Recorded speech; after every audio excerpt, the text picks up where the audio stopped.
Hello दोस्तों, नमस्कार। मैं हूं दीपक आनंद। आपका अपना चैनल टारगेट एग्जाम मास्टर में हार्दिक स्वागत है।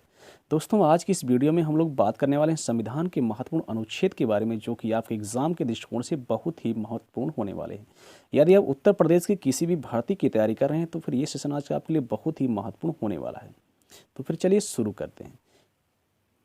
दोस्तों, यहाँ पे देख सकते हैं आप महत्वपूर्ण अनुच्छेद, और जो कि पार्ट 1 है। यहाँ से आज हम लोग कवर करना शुरू करेंगे और एक से लेकर के हमारे जितने सारे अनुच्छेद हैं उन सब को हम धीरे धीरे इस वीडियो में कवर करेंगे, है ना। तो फिर चलिए शुरू करते हैं स्टार्टिंग से।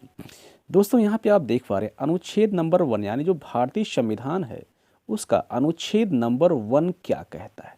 तो फिर अनुच्छेद नंबर 1 कहता है भारत अर्थात इंडिया राज्यों का संघ होगा। हमारे भारतीय संविधान में सिर्फ न दो ही शब्द का प्रयोग किया गया है, एक भारत एक इंडिया। इसी दो शब्द का प्रयोग हमारे भारतीय संविधान में देखने के लिए मिलता है। तो फिर अनुच्छेद नंबर 1 कहता है कि भारत अर्थात इंडिया एक राज्यों का संघ होगा। अनुच्छेद नंबर 2 के अंतर्गत आपको देखने के लिए मिलेगा नए राज्यों का प्रवेश या स्थापना। नए राज्यों का प्रवेश या स्थापना अनुच्छेद नंबर 2 के अंतर्गत वर्णित है। अनुच्छेद नंबर 3 में अगर हम देखें तो फिर राज्य का निर्माण तथा सीमाओं या नामों में परिवर्तन अनुच्छेद नंबर 3 के अंतर्गत किया जाता है। अनुच्छेद नंबर 4 में पहली अनुसूची व चौथी अनुसूची के संशोधन तथा 2 और 3 के अधीन बनाएगी विधियां, ये आपको अनुच्छेद नंबर 4 के अंतर्गत देखने के लिए मिलेगा। अनुच्छेद नंबर 5 भारतीय संविधान के प्रारंभ पर नागरिकता की व्यवस्था हमारे अनुच्छेद नंबर 5 में हमको देखने के लिए मिलता है। अनुच्छेद नंबर 6 में भारत आने वाले व्यक्तियों को नागरिकता। अनुच्छेद नंबर 7 में पाकिस्तान जाने वालों को नागरिकता का प्रावधान अनुच्छेद नंबर 7 में किया गया है। अनुच्छेद नंबर 8 में भारत के बाहर रहने वाले व्यक्तियों का नागरिकता अनुच्छेद नंबर 8 के अंतर्गत वर्णित है। अनुच्छेद नंबर 9 में कहता है कि अनुच्छेद नंबर 9 विदेशी राज्य की नागरिकता लेने पर नागरिकता का ना होना, ये अनुच्छेद नंबर 9 में आपको देखने के लिए मिलता है। अनुच्छेद नंबर 10 में आपको मिलेगा नागरिकता के अधिकारों का वर्णन, हमको अनुच्छेद नंबर 10 के अंतर्गत देखने के लिए मिलता है। अनुच्छेद नंबर 11 में कहता है संसद द्वारा नागरिकता के लिए कानून का विनिमय, ये आपको अनुच्छेद नंबर 11 में भारतीय संविधान में देखने के लिए मिलेगा। अनुच्छेद नंबर 12 में राज्य की परिभाषा का वर्णन किया गया, यानी राज्य की परिभाषा अगर हमको देखना तो फिर अनुच्छेद नंबर 12 के अंतर्गत राज्य की परिभाषा का वर्णन किया गया है। अनुच्छेद नंबर 13 में मूल अधिकारों को असंगत या अल्पीकरण करने की विधियां, ये आपको अनुच्छेद नंबर 13 के अंतर्गत देखने के लिए मिल जाएगा। अनुच्छेद नंबर 14 में कहता है कि विधि की समझ समानता, यानी भारत देश जो है और जो भारत देश का संविधान है, संविधान कहता है कि विधि के समझ समानता, यानी भारत देश में जितने सारे लोग रहने वाले हैं वो कानून के सामने एक समान है ना। चाहे वो कोई बड़ा अधिकारी हो या फिर एक छोटा नागरिक हो, सभी कानून के निगाह में एक समान है। अनुच्छेद नंबर 15 कहता है कि धर्म, मूल, वंश और जाति, लिंग या स्थान के आधार पर भेदभाव पर रोक, यानी भारतीय संविधान कहता है यानी आपने किसी भी धर्म के हों, किसी भी मूल के हों, किसी भी वंश के हों या फिर किसी भी जात के हों और या फिर किसी भी लिंग के आप हों, यानी जन्म स्थान के आधार पर जो है उस व्यक्ति से भेदभाव नहीं किया जाएगा, यानी उस पर रोक लगाया गया है। नेक्स्ट आगे हम लोग बढ़ेंगे। अनुच्छेद नंबर 16। अनुच्छेद नंबर 16 में लोक नियोजन में समानता का अवसर का वर्णन यहाँ पे देखने के लिए मिलता है। यानी लोक नियोजन का मतलब क्या, सरकारी नौकरी, यानी सरकारी नौकरी में सभी व्यक्तियों को एक समान अवसर मिला है। अनुच्छेद 17 में अस्पृश्यता का अंत, यानी अस्पृश्यता का मतलब यहाँ पे छुआछूत, यानी छुआछूत का अंत जो है भारतीय संविधान में इसका वर्णन मिलता है अनुच्छेद नंबर 17 के अंतर्गत। अनुच्छेद नंबर 18 कहता है कि उपाधियों का अंत, यानी उपाधियों का अंत होना चाहिए। अनुच्छेद नंबर 19 में अभिव्यक्ति की स्वतंत्रता, यानी भारत देश में जितने सारे नागरिक हैं उनको हर प्रकार की कई प्रकार की स्वतंत्रता दी गई है ना, जिसको हम कहते हैं अभिव्यक्ति की स्वतंत्रता, जैसे बोलने की आज़ादी, कहीं पर घूमने टहलने की आज़ादी और बहुत सारी स्वतंत्रता दी गई है ना, जिसको हम कहते हैं अभिव्यक्ति की स्वतंत्रता। ये आपको अनुच्छेद नंबर 19 के अंतर्गत देखने के लिए मिलेगा। अनुच्छेद नंबर 19A में सूचना का अधिकार, यानी अगर आप किसी भी चीज़ के बारे में सूचना प्राप्त करना चाहते हैं तो फिर सूचना के अधिकार के तहत उसके बारे में आप जानकारी ले सकते हैं। अनुच्छेद नंबर 20 में अपराधों के दोष सिद्ध के संबंध में संरक्षण, यानी अपराध का दोष सिद्ध होना चाहिए, उसके लिए कुछ संरक्षण की व्यवस्था की गई है, ये आपको देखने के लिए मिलेगा अनुच्छेद नंबर 20 में। अनुच्छेद नंबर 21A में आपको प्राण एवं दैहिक स्वतंत्रता का यानी संरक्षण आपके लिए देखने के लिए मिलता है। यानी प्राण एवं दैहिक स्वतंत्रता को हम कहते हैं जीवन का अधिकार, इसी को जीवन का अधिकार कहा गया है। तो फ्री आपको अनुच्छेद नंबर 21 में देखने के लिए मिलेगा। अनुच्छेद नंबर 21A में कहता है कि 6 से 14 वर्ष के बच्चों को शिक्षा का अधिकार, और वो भी निःशुल्क शिक्षा का अधिकार का व्यवस्था किया गया हमारे भारतीय संविधान में। ये अनुच्छेद नंबर 21 में आपको मिलेगा। इसी को हम कहते हैं निजता का अधिकार, भी अनुच्छेद नंबर 21 के ही अंतर्गत आता है। ठीक है, नेक्स्ट हम लोग बात करेंगे अनुच्छेद नंबर 22। अनुच्छेद नंबर 22 कहता है कि जो मतलब एक कुछ दशाओं में गिरफ्तारी के संरक्षण आपको प्राप्त है। यानी अगर कोई भी व्यक्ति आपको गिरफ्तार करता है तो फिर ये आपका आदेश है, अधिकार है कि आप उससे ये पूछ सकते हैं कि आप महोदय हमें किस जुर्म में गिरफ्तार कर रहे हैं। ये आपका है, कुछ दशाओं में गिरफ्तारी के संरक्षण आपको दिए गए हैं। अनुच्छेद नंबर 23 के अंतर्गत आपको मिलेगा मानव के दुर्व्यापार, बेगारी एवं बालात श्रम पर प्रतिबंध लगाया गया। यानी अनुच्छेद नंबर 23 कहता है कि भारत देश के कोई भी नागरिक हो, उनका व्यापार नहीं होगा और बेगारी नहीं होगा, और या फिर ज़बरदस्ती आप किसी से बालात श्रम नहीं करवा सकते। और अनुच्छेद नंबर 24 के अंतर्गत 14 वर्ष से कम आयु के बच्चों को कारखाने, खान या किसी खतरनाक उद्योग में कार्य करने जो है नहीं दिया जा सकता। ये अनुच्छेद नंबर 24 कहता है।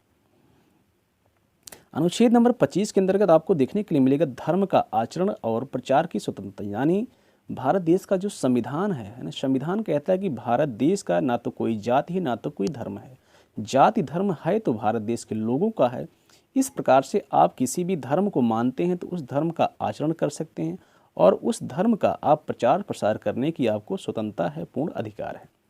अनुच्छेद नंबर 26 के अंतर्गत धार्मिक कार्यों के प्रबंध की स्वतंत्रता दी गई। यानी आप जिस धर्म को मानते हैं उसके कार्यों के लिए आप प्रबंध कर सकते हैं उस धार्मिक कार्य को। अनुच्छेद नंबर 19 के अंतर्गत आपको अल्पसंख्यक वर्गों के हितों का संरक्षण यहाँ पे देखने के लिए मिल जाता है।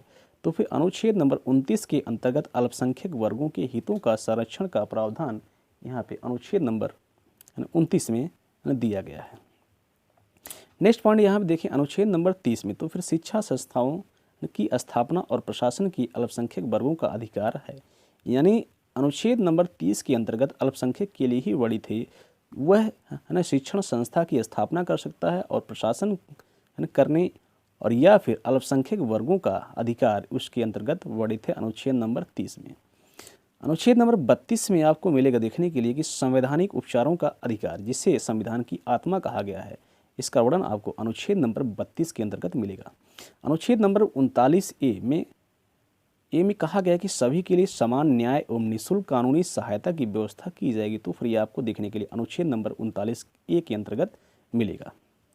अनुच्छेद नंबर 40 कहता है कि इसमें ग्राम पंचायतों का संगठन होना चाहिए। तो फिर ग्राम पंचायतों का संगठन का वर्गीकरण आपको अनुच्छेद नंबर 40 के अंतर्गत देखने के लिए मिलेगा। अनुच्छेद नंबर 44 में है समान नागरिक संहिता का वर्णन आपको अनुच्छेद नंबर 44 के अंतर्गत मिलेगा। अनुच्छेद नंबर 48 यानी यहाँ पे खेती और पशुपालन का संगठन संबंधी प्रावधान आपको अनुच्छेद नंबर 48 के अंतर्गत देखने के लिए मिलेगा। अनुच्छेद नंबर 48A के अंतर्गत आपको मिलेगा यहाँ के पर्यावरण, वन तथा वन्य जीवों की रक्षा, ये आपको अनुच्छेद नंबर 48A के अंतर्गत दिया गया है। अनुच्छेद 49 में आपका राष्ट्रीय स्मारक स्थानों और वस्तुओं का संरक्षण का प्रावधान आपको अनुच्छेद नंबर 49 के अंतर्गत मिलेगा। अनुच्छेद नंबर 50 में कार्यपालिका से न्यायपालिका का पृथक्करण का वर्णन अनुच्छेद नंबर 50 के अंतर्गत निहित है। अनुच्छेद 51 के अंतर्गत राष्ट्रीय शांति और सुरक्षा का प्रावधान अनुच्छेद नंबर 51 के अंतर्गत किया गया है। अनुच्छेद नंबर 51A में आपको मूल कर्तव्य का वर्णन मिलेगा। यानी भारतीय संविधान में मूल कर्तव्य क्या है और उसकी संख्या कितनी है, तो फिर यहाँ पे आपको देखने के लिए मिलेगा अनुच्छेद नंबर 51 में। अनुच्छेद नंबर 52 के अंतर्गत भारत का एक राष्ट्रपति होगा। यानी भारत का राष्ट्रपति का वर्णन अनुच्छेद नंबर 52 के अंतर्गत किया गया। यानी राष्ट्रपति जो होगा भारत देश का प्रथम नागरिक होगा और उसके पास बहुत सारी शक्तियाँ होंगी। इन सब का वर्णन आपको देखने के लिए मिलेगा अनुच्छेद नंबर 52 में। मूलतः अगर हम देखें तो अनुच्छेद नंबर 52 के अंतर्गत सिर्फ राष्ट्रपति का जो पद का वर्णन यहाँ पे देखने के लिए मिलता है। अनुच्छेद नंबर 53 में आप देखेंगे कि संघ की कार्यपालिका की शक्ति क्या है। यानी संघ की जो कार्यपालिका है उसकी शक्ति क्या होती है। अनुच्छेद नंबर 54 में राष्ट्रपति का निर्वाचन संबंधी प्रावधान है। अनुच्छेद नंबर 55 में राष्ट्रपति के निर्वाचन की प्रणाली की व्यवस्था की गई है। अनुच्छेद नंबर 56 में राष्ट्रपति की पदावधि कितना यानी इनका कार्यकाल कितना होगा। अनुच्छेद 57 में पुनर्निर्वाचन के लिए पात्रता की व्यवस्था अनुच्छेद नंबर 57 में मिलेगा आपको देखने के लिए। अनुच्छेद नंबर 58 की बात करें तो राष्ट्रपति निर्वाचन होने के लिए अर्हताएं क्या क्या हैं यानी उनकी योग्यताएं क्या क्या देखने के लिए मिलती। तो फिर दोस्तों आज के लिए इतना ही। अगर वीडियो पसंद आया हो तो हमारे चैनल को लाइक, सब्सक्राइब और शेयर जरूर करें, क्योंकि नए नए वीडियो आपके लिए हम लाते रहते हैं। तो फिर आज के लिए इतना ही। Okay, thank you. हेलो दोस्तों, नमस्कार। मैं हूं दीपक आनंद, आपका अपना चैनल टारगेट एग्जाम मास्टर में हार्दिक स्वागत है। दोस्तों आज की इस वीडियो में हम लोग बात करने वाले हैं संविधान के महत्वपूर्ण अनुच्छेद के बारे में, जो कि आपके एग्जाम के दृष्टिकोण से बहुत ही महत्वपूर्ण होने वाले हैं। यदि आप उत्तर प्रदेश की किसी भी भर्ती की तैयारी कर रहे हैं तो फिर ये सेशन आज आपके लिए बहुत ही महत्वपूर्ण होने वाला है। तो फिर चलिए शुरू करते हैं। दोस्तों यहाँ पे देख सकते हैं आप महत्वपूर्ण अनुच्छेद, और जो कि पार्ट 1 है, यहाँ से आज हम लोग कवर करना शुरू करेंगे और एक से लेकर के हमारे जितने सारे अनुच्छेद हैं उन सब को हम धीरे धीरे इस वीडियो में कवर करेंगे, है ना। तो फिर चलिए शुरू करते हैं स्टार्टिंग से। दोस्तों यहाँ पे आप देख पा रहे हैं अनुच्छेद नंबर 1 यानी जो भारतीय संविधान है उसका अनुच्छेद नंबर 1 क्या कहता है। तो फिर अनुच्छेद नंबर 1 कहता है भारत अर्थात इंडिया राज्यों का संघ होगा। हमारे भारतीय संविधान में सिर्फ 2 ही शब्द का प्रयोग किया गया है, एक भारत एक इंडिया। इसी 2 शब्द का प्रयोग हमारे भारतीय संविधान में देखने के लिए मिलता है। तो फिर अनुच्छेद नंबर 1 कहता है कि भारत अर्थात इंडिया एक राज्यों का संघ होगा। अनुच्छेद नंबर 2 के अंतर्गत आपको देखने के लिए मिलेगा नए राज्यों का प्रवेश या स्थापना। नए राज्यों का प्रवेश या स्थापना अनुच्छेद नंबर 2 के अंतर्गत वर्णित है। अनुच्छेद नंबर 3 में अगर हम देखें तो फिर राज्य का निर्माण तथा सीमाओं या नामों में परिवर्तन अनुच्छेद नंबर 3 के अंतर्गत किया जाता है।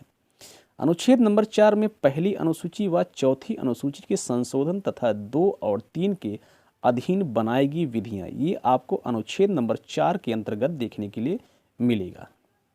अनुच्छेद नंबर 5 भारतीय संविधान के प्रारंभ पर नागरिकता की व्यवस्था हमारे अनुच्छेद नंबर 5 में हमको देखने के लिए मिलता है। अनुच्छेद नंबर 6 में भारत आने वाले व्यक्तियों को नागरिकता। अनुच्छेद नंबर 7 में पाकिस्तान जाने वालों को नागरिकता का प्रावधान अनुच्छेद नंबर 7 में किया गया है। अनुच्छेद नंबर 8 में भारत के बाहर रहने वाले व्यक्तियों का नागरिकता अनुच्छेद नंबर 8 के अंतर्गत वर्णित है। अनुच्छेद नंबर 9 में कहता है कि अनुच्छेद नंबर 9 विदेशी राज्य की नागरिकता लेने पर नागरिकता का ना होना, ये अनुच्छेद नंबर 9 में आपको देखने के लिए मिलता है। अनुच्छेद नंबर 10 में आपको मिलेगा नागरिकता के अधिकारों का वर्णन, हमको अनुच्छेद नंबर 10 के अंतर्गत देखने के लिए मिलता है। अनुच्छेद नंबर 11 में कहता है संसद द्वारा नागरिकता के लिए कानून का विनिमय, ये आपको अनुच्छेद नंबर 11 में भारतीय संविधान में देखने के लिए मिलेगा। अनुच्छेद नंबर 12 में राज्य की परिभाषा का वर्णन किया गया, यानी राज्य की परिभाषा अगर हमको देखना तो फिर अनुच्छेद नंबर 12 के अंतर्गत राज्य की परिभाषा का वर्णन किया गया है। अनुच्छेद नंबर 13 में मूल अधिकारों को असंगत या अल्पीकरण करने की विधियां, ये आपको अनुच्छेद नंबर 13 के अंतर्गत देखने के लिए मिल जाएगा। अनुच्छेद नंबर 14 में कहता है कि विधि की समझ समानता, यानी भारत देश जो है और जो भारत देश का संविधान है, संविधान कहता है कि विधि के समझ समानता, यानी भारत देश में जितने सारे लोग रहने वाले हैं वो कानून के सामने एक समान है ना, चाहे वो कोई बड़ा अधिकारी हो या फिर एक छोटा नागरिक हो, सभी कानून के निगाह में एक समान है। अनुच्छेद नंबर 15 कहता है कि धर्म, मूल, वंश और जाति, लिंग या स्थान के आधार पर भेदभाव पर रोक, यानी भारतीय संविधान कहता है यानी आपने किसी भी धर्म के हों, किसी भी मूल के हों, किसी भी वंश के हों या फिर किसी भी जात के हों और या फिर किसी भी लिंग के आप हों, यानी जन्म स्थान के आधार पर जो है उस व्यक्ति से भेदभाव नहीं किया जाएगा, यानी उस पर रोक लगाया गया है। नेक्स्ट आगे हम लोग बढ़ेंगे अनुच्छेद नंबर 16। अनुच्छेद नंबर 16 में लोक नियोजन में समानता का अवसर का वर्णन यहाँ पे देखने के लिए मिलता है, यानी लोक नियोजन का मतलब क्या, सरकारी नौकरी, यानी सरकारी नौकरी में सभी व्यक्तियों को एक समान अवसर मिला है। अनुच्छेद 17 में अस्पृश्यता का अंत, यानी अस्पृश्यता का मतलब यहाँ पे छुआछूत, यानी छुआछूत का अंत जो है भारतीय संविधान में इसका वर्णन मिलता है अनुच्छेद नंबर 17 के अंतर्गत। अनुच्छेद नंबर 18 कहता है कि उपाधियों का अंत, यानी उपाधियों का अंत होना चाहिए। अनुच्छेद नंबर 19 में अभिव्यक्ति की स्वतंत्रता, यानी भारत देश में जितने सारे नागरिक हैं उनको हर प्रकार की, कई प्रकार की स्वतंत्रता दी गई है ना, जिसको हम कहते हैं अभिव्यक्ति की स्वतंत्रता। जैसे बोलने की आज़ादी है ना, कहीं पर घूमने टहलने की आज़ादी और बहुत सारी स्वतंत्रता दी गई है ना, जिसको हम कहते हैं अभिव्यक्ति की स्वतंत्रता। ये आपको अनुच्छेद नंबर 19 के अंतर्गत देखने के लिए मिलेगा। अनुच्छेद नंबर 19A में सूचना का अधिकार, यानी अगर आप किसी भी चीज़ के बारे में सूचना प्राप्त करना चाहते हैं तो फिर सूचना के अधिकार के तहत उसके बारे में आप जानकारी ले सकते हैं। अनुच्छेद नंबर 20 में अपराधों के दोष सिद्ध के संबंध में संरक्षण, यानी अपराध का दोष सिद्ध होना चाहिए, उसके लिए कुछ संरक्षण की व्यवस्था की गई है, ये आपको देखने के लिए मिलेगा अनुच्छेद नंबर 20 में। अनुच्छेद नंबर 21A में आपको प्राण एवं दैहिक स्वतंत्रता का संरक्षण आपके लिए देखने के लिए मिलता है। यानी प्राण एवं दैहिक स्वतंत्रता को हम कहते हैं जीवन का अधिकार, इसी को जीवन का अधिकार कहा गया है। तो फ्री आपको अनुच्छेद नंबर 21 में देखने के लिए मिलेगा। अनुच्छेद नंबर 21A में कहता है कि 6 से 14 वर्ष के बच्चों को शिक्षा का अधिकार, और वो भी निःशुल्क शिक्षा का अधिकार का व्यवस्था किया गया हमारे भारतीय संविधान में। ये अनुच्छेद नंबर 21 में आपको मिलेगा। इसी को हम कहते हैं निजता का अधिकार, भी अनुच्छेद नंबर 21 के ही अंतर्गत आता है। ठीक है, नेक्स्ट हम लोग बात करेंगे अनुच्छेद नंबर 22। अनुच्छेद नंबर 22 कहता है कि जो मतलब एक कुछ दशाओं में गिरफ्तारी के संरक्षण आपको प्राप्त है। यानी अगर कोई भी व्यक्ति आपको गिरफ्तार करता है तो फिर ये आपका आदेश है, अधिकार है कि आप उससे ये पूछ सकते हैं कि आप महोदय हमें किस जुर्म में गिरफ्तार कर रहे हैं। ये आपका है, कुछ दशाओं में गिरफ्तारी के संरक्षण आपको दिए गए हैं। अनुच्छेद नंबर 23 के अंतर्गत आपको मिलेगा मानव के दुर्व्यापार, बेगारी एवं बालात श्रम पर प्रतिबंध लगाया गया। यानी अनुच्छेद नंबर 23 कहता है कि भारत देश के कोई भी नागरिक हो उनका व्यापार नहीं होगा और बेगारी नहीं होगा, और या फिर ज़बरदस्ती आप किसी से बालात श्रम नहीं करवा सकते।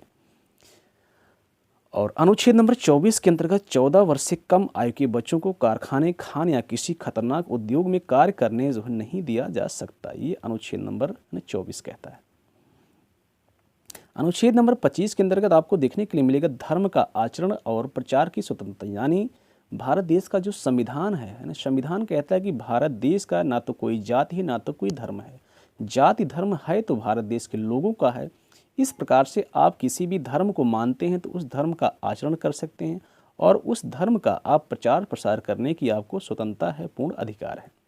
अनुच्छेद नंबर 26 के अंतर्गत धार्मिक कार्यों के प्रबंध की स्वतंत्रता दी गई। यानी आप जिस धर्म को मानते हैं उसके कार्यों के लिए आप प्रबंध कर सकते हैं उस धार्मिक कार्य को। अनुच्छेद नंबर 19 के अंतर्गत आपको अल्पसंख्यक वर्गों के हितों का संरक्षण यहाँ पे देखने के लिए मिल जाता है। तो फिर अनुच्छेद नंबर 29 के अंतर्गत अल्पसंख्यक वर्गों के हितों का संरक्षण का प्रावधान यहाँ पे अनुच्छेद नंबर 29 में दिया गया है। नेक्स्ट पॉइंट यहाँ पे देखें अनुच्छेद नंबर 30 में, तो फिर शिक्षा संस्थाओं की स्थापना और प्रशासन की अल्पसंख्यक वर्गों का अधिकार है। यानी अनुच्छेद नंबर 30 के अंतर्गत अल्पसंख्यक के लिए ही वर्णित है, वह है ना शिक्षण संस्था की स्थापना कर सकता है और प्रशासन करने, और या फिर अल्पसंख्यक वर्गों का अधिकार उसके अंतर्गत वर्णित है अनुच्छेद नंबर 30 में। अनुच्छेद नंबर 32 में आपको मिलेगा देखने के लिए कि संवैधानिक उपचारों का अधिकार, जिसे संविधान की आत्मा कहा गया है, इसका वर्णन आपको अनुच्छेद नंबर 32 के अंतर्गत मिलेगा। अनुच्छेद नंबर 39A में कहा गया कि सभी के लिए समान न्याय एवं निःशुल्क कानूनी सहायता की व्यवस्था की जाएगी। तो फिर ये आपको देखने के लिए अनुच्छेद नंबर 39A के अंतर्गत मिलेगा। अनुच्छेद नंबर 40 कहता है कि इसमें ग्राम पंचायतों का संगठन होना चाहिए। तो फिर ग्राम पंचायतों का संगठन का वर्गीकरण आपको अनुच्छेद नंबर 40 के अंतर्गत देखने के लिए मिलेगा। अनुच्छेद नंबर 44 में है समान नागरिक संहिता का वर्णन आपको अनुच्छेद नंबर 44 के अंतर्गत मिलेगा। अनुच्छेद नंबर 48 यानी यहाँ पे खेती और पशुपालन का संगठन संबंधी प्रावधान आपको अनुच्छेद नंबर 48 के अंतर्गत देखने के लिए मिलेगा। अनुच्छेद नंबर 48A के अंतर्गत आपको मिलेगा यहाँ के पर्यावरण, वन तथा वन्य जीवों की रक्षा, ये आपको अनुच्छेद नंबर 48A के अंतर्गत दिया गया है। अनुच्छेद 49 में आपका राष्ट्रीय स्मारक स्थानों और वस्तुओं का संरक्षण का प्रावधान आपको अनुच्छेद नंबर 49 के अंतर्गत मिलेगा।